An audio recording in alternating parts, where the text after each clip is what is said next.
Hey everyone, Nia Shanks here from Lift Like a Girl, and I'm excited to bring you another episode of Lift Like a Girl TV. And today I have the one and only Kellie Davis, and she is the owner of motherfitness.com, which is a phenomenal website. She is also the co-author of the great book Strong Curves. And oh, what's this?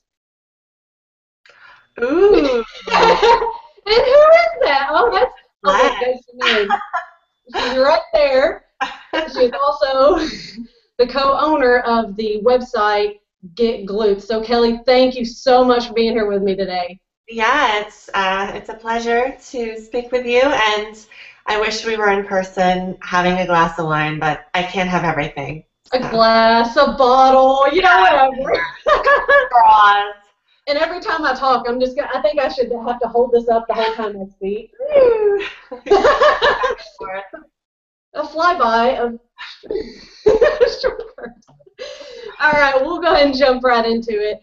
And something I really wanted to talk to you about is, you know, how women should go about working out, strength training in particular, before, during, and after pregnancy. Because, you know, I'll get emails from women, and I don't have experience in this area. I've only trained a very small handful of women, you know, after pregnancy. I have no experience before and during, and I know that, you know, not only do you have some experience in this area, but you've done it, you've lived it and breathed it, and so who better to speak to than somebody that's you know, done it. So with that in mind, we'll start from the beginning, and I just want to see what suggestions you have for women if they say, hey Kellie, you know, I'm gonna get pregnant in the near future, but I want to keep, you know, working out and strength training. What suggestions do you have for how I should go about doing that?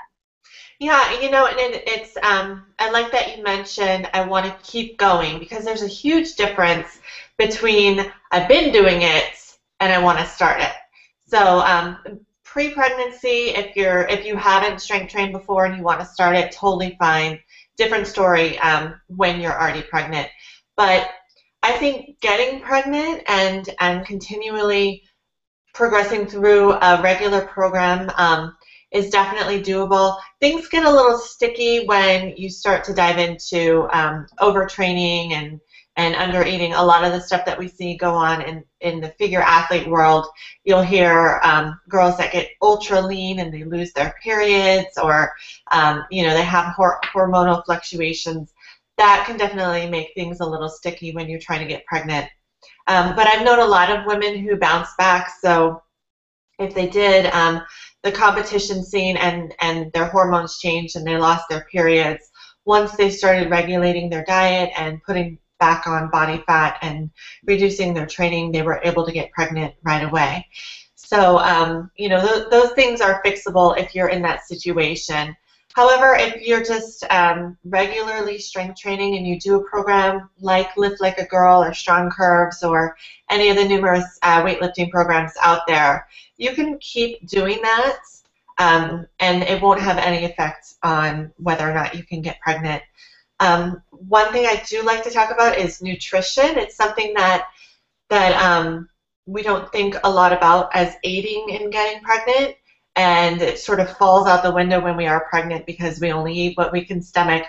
But you know, keeping up a diet that'll help fetal development before you get pregnant is always really important. So if you're trying to get pregnant, go ahead and ask your doctor for prenatal vitamins. Ramp up your protein intake a little bit, because those are not only our building blocks, but the building blocks of our growing fetus. And make sure that you're getting plenty of folic acid long before you decide to get pregnant, so that you're establishing a healthy environment for a growing fetus. Sorry, I just had a buddy come and say hello to me. Oh, I love animal video bombs. They're the best. He heard your voice and he's like, is somebody here? Okay. Yeah, so, and things also that you might want to take into consideration is if you're like an ultra athlete, you're a diehard marathoner or triathlete, or you know, you're really intense into CrossFit and things like that. You just have to remember that you're establishing a healthy environment for you know, your pregnancy that you're about to take on, And you just have to keep in mind that a lot of these really intense activities do take a toll on your body, and you need to make up for that nutritionally and also with plenty of rest. So make sure that you're taking care of your own body and your own needs, and you're watching your stress levels and your sleep levels and your nutritional intake, you know, before you get pregnant, and not just like during pregnancy. And that will really help create that good environment. Okay, so it really sounds like you think that, you can keep training hard before you get pregnant, but really make sure you're putting an emphasis on nutrition and, like you said, getting prenatal vitamins, and then also making sure you're resting enough seems to be kind of the... Absolutely. Yeah. Absolutely. Okay. So let's say I call you up, I say, Kelly, I'm pregnant, girl. What advice do you have then for how to go about, I mean, we can kind of take this trimester by trimester if you want, but what kind of suggestions do you have for how somebody should go about strength training while they're pregnant? And you can even, if you want to touch on that, how to go about what you should change as you get further along into pregnancy. Yeah, absolutely. And again, this is an emphasis for women who were already strength training. It's important to never take on a new intense exercise regimen when you get pregnant. So it's not like, hey, I've never lifted weights before. Now that I'm pregnant, I think I want to get under that barbell for the first time. Like, that's not a good idea. Other forms of exercise, like if you want to take, a prenatal exercise class or yoga for pregnancy or whatever, that's a pretty safe environment. But when you're learning a new exercise, or you're taking on a strenuous activity, pregnancy is like not the best time to start doing that. So a lot of what you witness in the first trimester isn't necessarily physical limitations as far as mobility and stability and things like that, but you will notice huge energy changes. A lot of women are, because of the hormone fluctuations, they're very, very sick. They can't hold down food. They're not sleeping right. For me, I was getting up in the middle of the night, vomiting all night. So what was going on during the day, changed a lot. So, you have to be aware of those changes. And a lot of times women will feel really great, yeah, I'm 6 weeks pregnant, I feel awesome, and then they hit that wall at 8 weeks, and they're like, oh, I can't keep anything down. So just be aware of hormonal fluctuations that are going to affect your appetite, your ability to sleep, and your energy levels. As far as changing your program in that first trimester, you're pretty safe, because your fetus is so small that you don't run a lot of inherent risks. I always tell women, and they kind of shun me for it, really, but I tell them, once you find out that you're pregnant, stop doing loaded hip thrusts and glute bridges. And they're like, but why? And I'm thinking, because there's a baby in there. It might just be a pee, but, it's your job to protect that. And I've had some girls that were like, whoa, yeah, today, I could barely fit the barbell over my belly, so I stopped doing hip thrusts. I'm like, you're still doing them? No. So that's something I always advise against. And then once you get into your second trimester, you just really have to be aware of, a lot of times when you release certain hormones, your joints get a little bit lax. So you just have to be aware of these potential things happening. You might want to stop doing single leg work and things that you're not as stable, especially as you start to get bigger, because you're more front heavy. Unless you're like me, where my backside grew as much as my belly, so I evened out. Yeah, I evened myself out. But and then a lot of times you're advised not to do exercises where you're lying on your back, because when you lie down, you can potentially cut off that nice blood supply, and that's why they tell pregnant women not to sleep on their backs as well. So lying on your back, can stop the nutritional flow and the fluid flow to your uterus. But everything else, you're pretty safe doing. And in fact, Jordan Syatt posted on Facebook, it's something that was on, I think, the Today Show, interviewing a woman who basically was lifting in her CrossFit gym on the day she went into labor. And by all means, that is a little bit extreme. I don't say that everyone should do that, but a lot of women find that, especially in those later months of their pregnancy, it's easier to squat and deadlift, than it is to run or do other more intense like activities where there's a lot of up and down movement and stuff. So weightlifting is often the most comfortable exercise to perform as you get bigger and later in your pregnancy.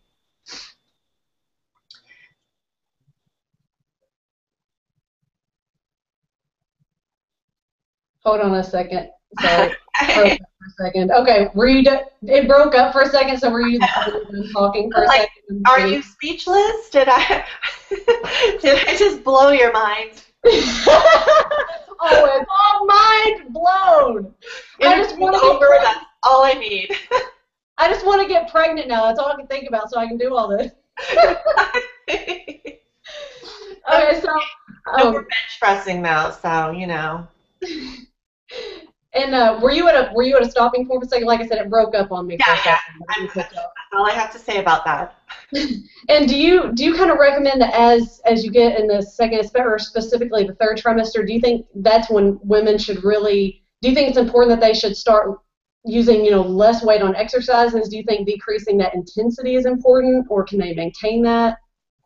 It depends. It varies woman to woman, but a lot of times, women are still squatting heavy and deadlifting heavy well into their later weeks of pregnancy. As long as you physically can handle it, then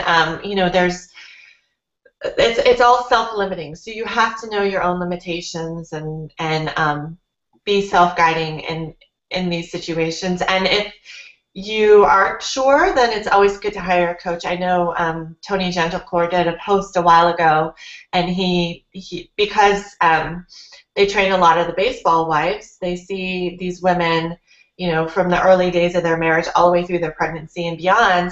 And so they work with a lot of women who are pregnant, and these women are still lifting heavy under the guidance of a very qualified coach. So in certain situations, if you aren't really sure, you should definitely seek out a coach who, does a lot of strength training with pregnant women. Exactly. And something I kind of, that you had mentioned earlier, was talking about how, as you go on in your pregnancy, that your body starts releasing hormones, and it can kind of increase joint laxity and all that. And that's one of the things that the few women that I have helped as they've gone on further in their pregnancy, I kind of try to make them aware, really ask them to listen to their body, because sometimes, if they're still doing goblet squats or whatever, they notice that things just feel kind of different. Is the only way they can seem to explain to me, because I don't understand. I've, like I said, never been pregnant, but that's what I've found helpful for some women, is to start kind of limiting their range of motion on certain exercises. Squats, I'll have them start kind of squatting to a box just to make sure that they don't go too far. I mean, do you think that joint laxity, that's something that's important to keep an eye on as they progress? Yeah, absolutely. And really a good measure for this is how flexible were you prior to being pregnant? There are some women that are just inherently extremely flexible. My daughter is one of those where she never stretches, she never does yoga, but she can get herself into these insane positions. She could probably do a full split without ever, practicing it.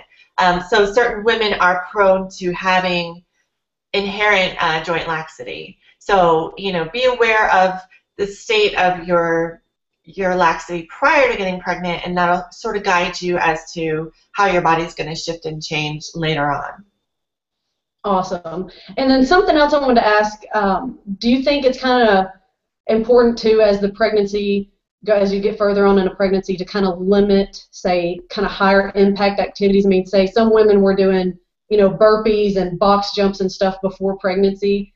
Because in my opinion, I would kind of naturally want a woman to limit those higher impact activities as they go on. Do you think that's something that's important? Like, say, in your third trimester, you may want to lay off the burpees and the box jumps, or? Yeah, I'm trying to picture, like, 8 months pregnant trying to do a burpee. Like, I think my arms wouldn't reach the floor. But Yeah, again, it all depends. One thing that no matter how many Kegels you do, no matter how great, how strong your pelvic floor is, of course my phone is ringing.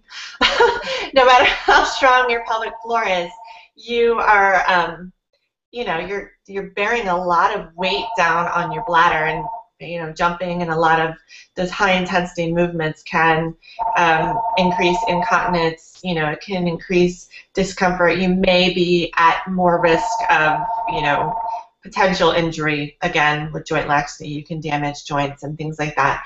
So base it on your ability. I know women who continually run 3 miles a day through their whole pregnancy because that's what they've always done. So I think women who are more conditioned to these types of activities it's probably easier for them to continue with them. But and my other phone is ringing. I'm really not that popular. Liar. The book says otherwise. So I think, again, it depends. It depends on your history. It depends on what you're used to. But I think, as I stated before, women are more comfortable in a more stable position than in, these high intensity, a lot of movement type activities. And burpees when you're 8 months pregnant, again, I don't know. I've seen videos, and I'm just looking at it going, oh, my God. So, yeah. I think the less riskier the activity, the better you are. So, yeah, that kind of weighing the benefit with the risk, that's kind of what I tell people. I'm like, use some common sense. You just because you can do it doesn't necessarily mean you should do it. Yeah. And then so after that, we'll go on. Say the lady's had her baby and she's ready. Kind of sounds like you treat your pregnancy stage more as kind of a maintenance. Like you said, you're not going for personal records. You're not going to start deciding you want to be a power lifter all of a sudden. So let's say you've had your baby and then you want to get back into strength training. Any suggestions for how to get back in the swing of things, and let's say even progressively, lift heavier, more intense. Yeah. So you always have to really wait for your doctor, your midwife, your healthcare person to give you the all clear. That's there.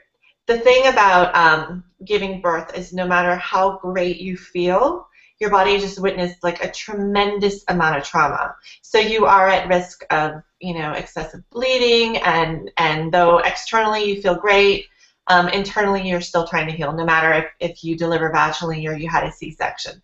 So keep that in mind. Just because you feel good doesn't mean that your body's ready. So always listen to your healthcare provider and make sure that you have the clear and you're good to go. And I think you can sort of treat it like working backwards. So you're going to start sort of where you left off. And a lot of women feel a lot weaker after they've given birth because of the trauma their body's gone through. You feel softer. It's kind of funny because you do carry so much water when you're pregnant. You're like, this doesn't even feel like my body. It's all squishy and weird. No matter if you're Jamie Eason or, it doesn't matter who you are, how good a shape you were in when you were pregnant. Your body just feels different. You feel weaker.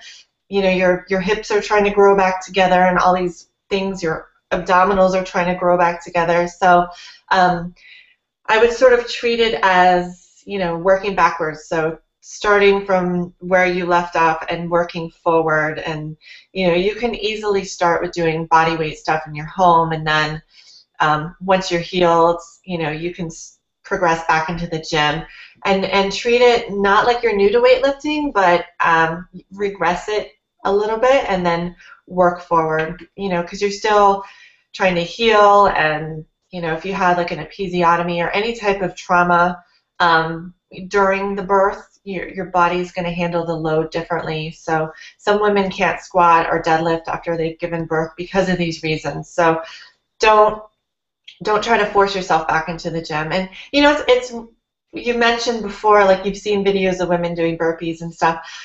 To me, witnessing these things is sort of a blessing and a curse, because you're like, oh yeah, that's awesome. Women are training really hard during their pregnancy, But then it sort of puts the wrong idea in our heads. You know, we see these extremes and they're like, oh, well, she's in really awesome shape. I have to be that way too.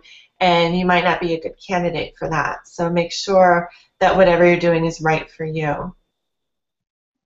And conversely, I've seen women, like I have a friend who had her daughter and she was squatting 135 like 2 months after she gave birth again. So, you know, it's possible. She went on to compete in powerlifting for the first time. You know, she was setting personal records, and so your potential is definitely there. Just make sure that your body is ready to handle it. And kind of like what I think you said, it really all depends on where you were at before you even got pregnant. So like you said, if you were experienced before getting pregnant and you somewhat maintain that during pregnancy, then your bounce back may be quicker. Yeah. And I think, and like you said, every woman is different. Just because, you know, we may see videos of some women, like you said, a month or a week after being pregnant, you know, they're back in the gym like full bore. You wouldn't even know they just had a baby. But like you said, that doesn't mean that every woman can do that, and that it's critical to really listen to your body, because, you know, like coming back from any kind of injury or giving birth or whatever, you know, it's important to work at your own pace, because if you try to do too much at once, you can really risk screwing something up, and then, you know, that's going to put you further behind than you were otherwise. Yeah, absolutely. And you know, there's so much emotion that goes into it as well, especially if you were super fit before. Emotionally, it's very difficult to deal with your new body and what it is and what it looks like, and to accept it and to realize, you know, for one, it's not going to be that way forever, but, you know, it's very, I get emails and texts all the time from women who just had babies, and, you know, even 6 months later, they're like, when are my abs ever going to come back? And so it's very hard to be accepting of that. And I think that's what pushes women, you know, back in the gym so fast and to train so intensely, and, you know, because they're chasing that, I want my pre-pregnancy body. And it is achievable, but, you know, what I learned is, and I was not the shining example of fit pregnancy, so don't believe that. But once I got back into exercise and, you know, I started really getting into weightlifting and stuff, I liked my body more after than before I had kids. You know, I was curvier. I'm able to maintain muscle mass better, and, you know, my fat looks a little better when my muscles are around and stuff like that. So you might not have like your college body ever again, but you can certainly achieve exceptional strength gains and musculature to whatever degree you want. You just have to be really, really patient. You know, it's not instant gratification. It's not, you know, well, it took me 9 months to get here. You know, I'm gonna work my butt off, and 3 months later I'll be back to my pre-pregnancy. It's not like that at all. So be very patient. Were there any, just to kind of wrap it up, were there any things that you've kind of done specifically that helped you stay patient, to where you know, instead of just focusing, oh man, I've got to get back to my pre-pregnancy body, is there anything you kind of did that helped you, you know, more enjoy the process without getting caught up in the end goal? Yeah, I think what really helps is, you know, looking at small achievements that you're achieving now, instead of making those comparisons of what you were before. So if you're able to, you know, do your first set of squats for the first time, like, that's a huge goal. You know, don't look at like, well, before I was pregnant, I was squatting 195 and now I'm squatting 95. Like, don't look at it that way. Look at the goals that you are making now and move forward with that. Yeah, and like you said, I mean, if you put things in context, you know, if you think about, you know, I just created a human and brought it into this world. I mean, yeah, you like to look at all the things you've just done and how physically demanding that was. You know, I'd just be excited to have lived through that and celebrate that. And then, like, well, I can't imagine having a kid. You know, I have women tell me I just had natural childbirth. I'm like, oh my God, I can't imagine that. But yeah, I mean, what, out of where? Okay, I'm not that ignorant, but no, I know. Where do baby what? But no, but like you said, I I think that's super important, is to really put things in context and look at what you did and what your body went through over the previous 9 weeks, and like I said, be ecstatic of the goals that you're accomplishing along the way, instead of, because it's so easy, whether you're pregnant or not pregnant, if you have a goal in mind that you want to attain, it's so easy to just obsess over it and think, I won't be happy until I reach that goal. But I like what you said, where you need to, every time you achieve something, whether it's squats or deadlifting or whatever goals you like, to really stop and celebrate those and be proud of them. Absolutely. So I think that, And it's a whole new ball game too, because it's no longer just you. I mean, just managing a life when you have a newborn, you're happy that you even got your shoes tied sometimes. So, if you're simply just doing like a 10-minute workout video in your living room while your baby pretends to sleep, there's so much going on that you don't really think about, like going to the gym. Well, that means you have to find childcare. Is your husband going to watch the baby when you're gone? Did I pump enough milk?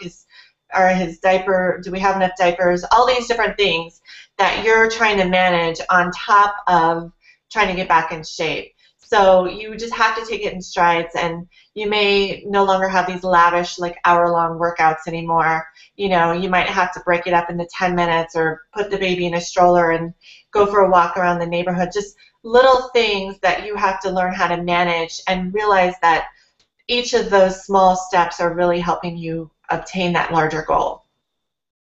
oh, I think that's a phenomenal point. Yeah, I didn't think of that. Like I said, you may have to change how you do things. You may not be able to go away to the gym for several hours. And in that case, you may have to try something new. Kind of what you had mentioned earlier was, doing body weight exercises at home, and, set yourself some new goals, being able to do, 20 push-ups or body weight chin-ups or single leg squats. That way you can train when you're at home with your baby, like I said, pretending to sleep.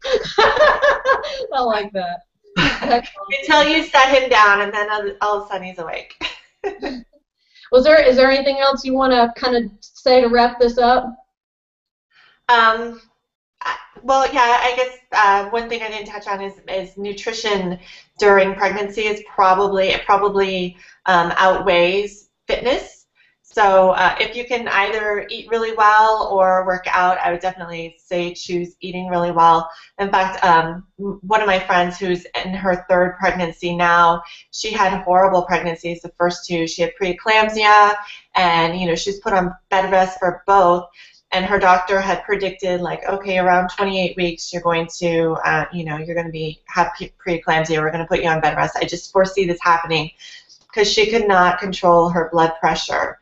And she just didn't like that. And she went to a midwife, and the midwife put her on, like, a high-protein diet and had her drinking, a gallon of water a day. And by week 29, when she was supposed to be on bed rest, her blood pressure had measured the lowest it had ever been. It was like 99/68. And just changing her diet completely changed her pregnancy.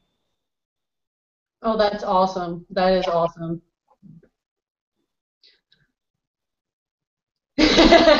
Awesome. That's all. That's all. I'm done. Cut.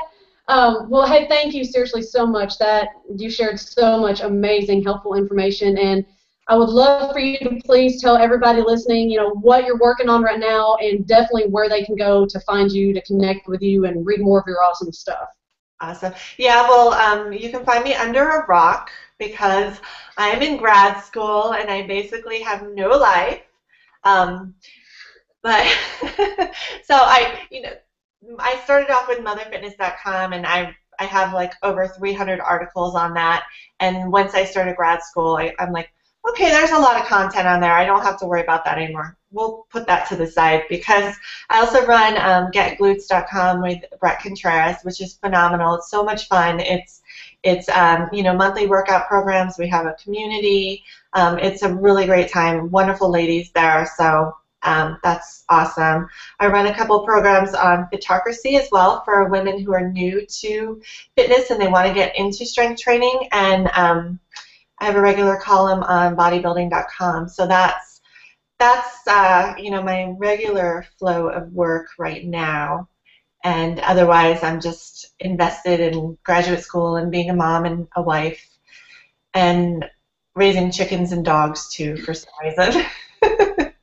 That's awesome. And definitely have to plug, if you don't have this book, go get the book. It's phenomenal. It really is an amazing resource. They did a killer job on it. Well, Kellie, thank you so much, and hopefully I can try to pull you away from grad school and your chickens for another interview in the near future. Absolutely. Anything for you, anytime. Thank you so much. Thank you, Nia.